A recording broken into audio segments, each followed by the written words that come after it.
বাবারে দোকান আমি দিছি বসো। হ্যাঁ ভাই আজকেই হয়ে যাবে এই কাজ। বাটাবুর ঋণ শোধ করতে কোনো সমস্যা নাই তো। তবে একটা কথা মনে রাখো, এবার আমি বিদেশ গেলে মাসে মাসে টাকা আসবি না। আসবি তোমার ছেলের কফিনের ভেতর ভরা লাশ। তোমার বস থাকো না, তখন তো আমারই। 5 বছর পর বিদেশ থেকে আনো, এলাকাটাই পাল্টে গেছে। এই জায়গা তো দেখি দোকান আছে, কে দোকান দিল দেখি। কাকা আসসালামু আলাইকুম, আপনি দোকান দিলেন? বাবারে দোকান আমি দিছি বসো, চা খেয়ে যাও। বিদেশ থেকে কতদিন আলা? ও এই 1 সপ্তাহ হচ্ছে কাকা আসনো।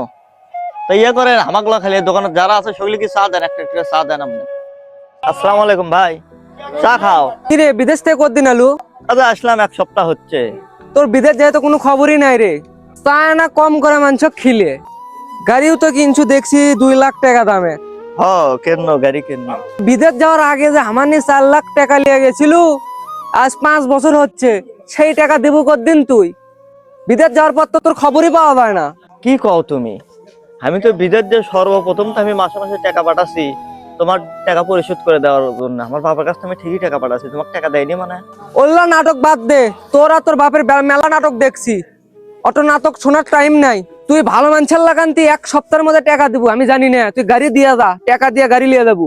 আচ্ছা দেয়নি সেই বিষয়টা আমি দেখিচ্ছি, তাই বলে তুমি মোটরসাইকেল লেবার চাইতে মোটরসাইকেল লেবা তুমি? আচ্ছা লাও, কি আর করার, লাও। বুঝলাম না, বিদেশ যে সর্বপ্রথম 1 টাকা পাঠানো, আব্বার টাকা দেয়নি, দিক বাড়ির যাইতো আগে। কে কাজ তাড়াতাড়ি কর। হ্যাঁ ভাই আজকেই হয়ে যাবে এই কাজ। আজকে বিকেলে ডেলিভারি দেওয়ার পারবেন। আচ্ছা ঠিক আছে, কাজ তাড়াতাড়ি কর। রাস্তার মধ্যে হুন্ডা মোটরসাইকেল কারে নিল, মান সম্মান থাকলো। কি ব্যাপার, এটা ওয়েল্ডিং এর দোকান কে দিল? দেখি ছোট ভাই বসে আছে। ঘটনা কার দোকানে? কিরে এই দোকানত বসেছো, কার দোকান এটা? তোমার বস থাকো না, তখন তো আমারই। তুরই দোকান মানে? তুই তো কিছু করিস না, বেকার মানুষ। টিয়া বলে গুটি টাকা আব্বা তো যায়। আব্বা টাকা দোষা? হ্যাঁ ও তা ব্যবসা বাণিজ্য তাহলে ভালোই চলিচ্ছে। হ্যাঁ, আল্লাহর রহমতে ভালোই চলিচ্ছে। ও আচ্ছা তাহলে থাক, বাড়িতে গেলাম আমি, তাহলে বাড়িতে আসি, রাত্রে দেখা হবি। রাত্রে একসাথে কিন্তু খাওয়া দাওয়া করবো, আসিস। আচ্ছা আব্বা তোমার সাথে কিছু কথা আছিল। এ কিসের কথা? তুই বিদেশ থেকে আসলু 7 দিন হয়ে গেল, আবার যাবো কতদিন সেটা ক। আমি না আসছি তোমাকে যাওয়ালে পারাপারি বেঁধে গেছে, তুই বোঝা হয়ে গেছি। আচ্ছা শোনো একটা কথা কই, বিদেশ থেকে আমি এই যাবৎ 5 বছর 20 লাখ টাকা পাঠাচ্ছি কামাই করে, সব তো তোমার অ্যাকাউন্টে পাঠাচ্ছি। টাকা তো পাঠাচ্ছ ঠিক আছে, তাহলে সেই টাকাগুলো কুটি কি করছা টাকা? সংসার আছে না, সংসারের খরচ আছে না। আচ্ছা কোন কোন কাজে তুমি ব্যয় করছা? এই বোন আছে যে ছেলে মানুষ করার লাগে নেই, তোর ছোট ভাই ব্যবসা দিতে ওয়েল্ডিং এর, তোর ছোট ভাই ব্যবসা করছে। সংসার কি এমনি চলায়? তোর বোনক যে বিয়ে দেন, তুই সেটা শুনিস নি? 3 ভরি গয়না দেওয়া লাগলো, অনুষ্ঠান করছি, কোটি টাকা খরচ।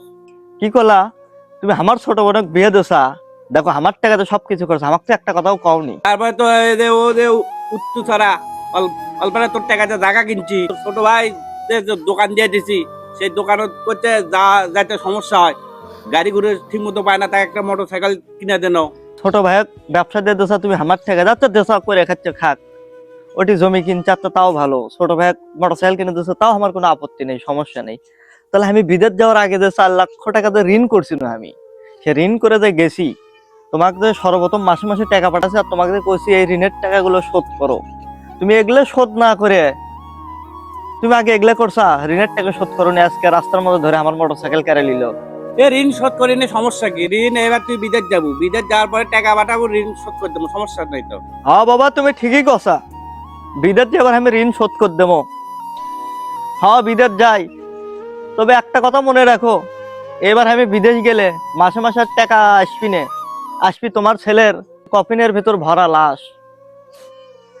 এভাবে প্রবাসীদের কষ্ট সারা জীবন দূর হয় না। তারা কষ্ট করে যেন বাড়ির লোকজন ভালো থাকে, কিন্তু বাড়িতে তারা টাকা পয়সা পাঠিয়ে দেওয়ার পরে তার পরিবারের লোকজনে তার সঙ্গে বেইমানি করে। প্রবাসীদের কষ্ট কেউ বোঝে না, প্রবাসীরা শুধু টাকার মেশিন। আসসালামু আলাইকুম বন্ধুরা, ভিডিওটি কেমন লাগলো অবশ্যই কমেন্ট করে জানাবেন। আপনারা যদি ভালো ভালো কমেন্ট দেয়, আপনাদের যদি ভালো লাগে অবশ্যই কমেন্ট করবেন, তাহলে পরবর্তীতে এই ধরনের ভিডিও আপনাদেরকে আবার উপহার দেব। এবং ভিডিওটি যদি অবশ্যই ভালো লাগে একটি শেয়ার করে দেবেন। ইউটিউব থেকে ভিডিওটি দেখলে সাবস্ক্রাইব করে দিবেন, ফেসবুক থেকে ভিডিওটি দেখলে অবশ্যই পেজটি ফলো করবেন এবং শেয়ার দিয়ে সকলকে দেখার সুযোগ করে দিবেন। অবশ্যই কমেন্ট করবেন কেমন লাগলো আপনাদের।